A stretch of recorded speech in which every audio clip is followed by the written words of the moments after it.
He ka hui taiohi e ako ana I ngā āhuatanga Māori I raro I te maru o te hoko whitu ātū. He kaupapa tēnei I whakatakotoria ai, hei tautoko ake I ngā taiohi Māori kia whai oranga I rātou, I roto I tēnei ao hurihuri. Me te aha hei a pōpō, ka whakawahia rātou, hei hoia.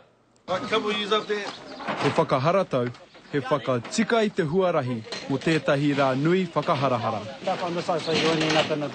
E rua wiki ngā ākonga nei e whakapakari ana I a rātou anō, a tinana, a wairua, a hinengaro hoki.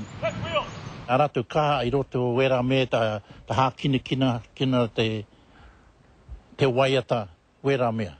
Me ako rātou I ngā momo mā tauranga o te Pākehā, o tū mā tauenga, o te ao. Tai atu ki ngā tikanga Māori hoki. Nō reira, he noho marae te mahi. Be Māori, be rangatira, and be educated. Wa tērā te korowai mō tātou. He kaupapa tēnei I hua ake I te hokinga mai o te rōpu rua te kaumāwaru, ā kai te tautoko tonu I ngā rangatahi I e nei rā. Ki te kura I whaelia ke, 80% karetai ki te level 1. Nā, tērā tino take I tai mātu ki te awhia rātou.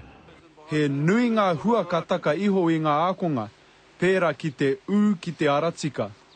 Tino kaupapa tērā wiki, ko te discipline, ne? Ko te hinengaro, ko te tinana. Hei a pōpō ka whakamanawatia e nei taiohi, mā ngā kaumātua tokotoru o te kamupene a ngā tohu e tītari atu ki a rātou. He ta Gardner, te karere.